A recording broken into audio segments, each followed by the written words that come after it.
खंडहर क्षेत्र की भीषण उजाड़ के बीच फरहाद अपनी विनम्र झोपड़ी के बाहर बैठा है। उसके चेहरे पर कठिनाई की रेखाएं उभरी हुई हैं। उनके हाथ मौसम से झुलसे और थके हुए कुशलता से मिट्टी को बर्तनों और मूर्तियों में ढालते हैं, जो उनके अथक परिश्रम का प्रमाण है। वह रुकता है। उसकी निगाहें एक घोड़े की मूर्ति की ओर खिंची जाती हैं, जिसका रूप खुरदरा और अपरिष्कृत है। उसके चेहरे पर लालसा की छाया छा जाती है, एक मूक विलाप उस पॉलिश के लिए जिसे वह हासिल नहीं कर सकता, कलात्मकता जो उसकी पहुंच से परे है। यह मूर्ति उनकी आकांक्षाओं के प्रतीक के रूप में खड़ी है, जो हमेशा पृथ्वी और स्वर्ग के बीच फंसी रहती है।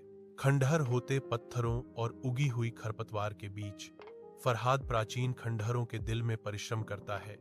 उसकी गतिविधियां उद्देश्य से प्रेरित होती हैं।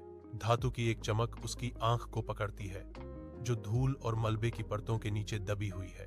वह घुटने टेकता है, पृथ्वी को झाड़ता है, ताकि एक छोटा अलंकृत बक्सा प्रकट हो सके, जिसके रहस्य लंबे समय से दुनिया से छिपे हुए हैं। सांस रोककर फरहाद ढक्कन उठाता है।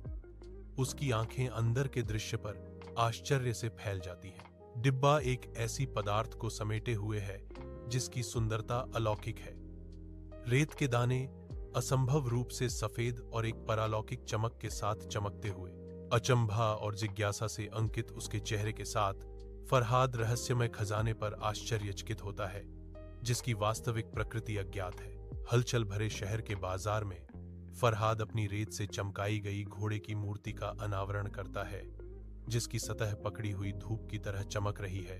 दर्शकों की भीड़ में सन्नाटा छा जाता है, क्योंकि दर्शक प्रतिमा की उत्कृष्ट सुंदरता पर आश्चर्यचकित होते हैं। उनकी आंखें आश्चर्य से खुली होती हैं। एक अमीर आदमी आगे बढ़ता है। उसकी निगाहें बिना किसी छिपे लालच के मूर्ति पर टिकी हैं और फरहाद को एक उदार कीमत प्रदान करता है। मुस्कुराते हुए फरहाद प्रस्ताव स्वीकार करता है। उसके हाथ में सिक्कों का वजन समृद्धि का वादा है। फरहाद खुशी से घर की ओर जाता है। डूबता सूरज उसके पीछे लंबी छाया डालता है, क्योंकि वह अपनी नई दौलत से मिलने वाली खुशियों की उम्मीद करता है।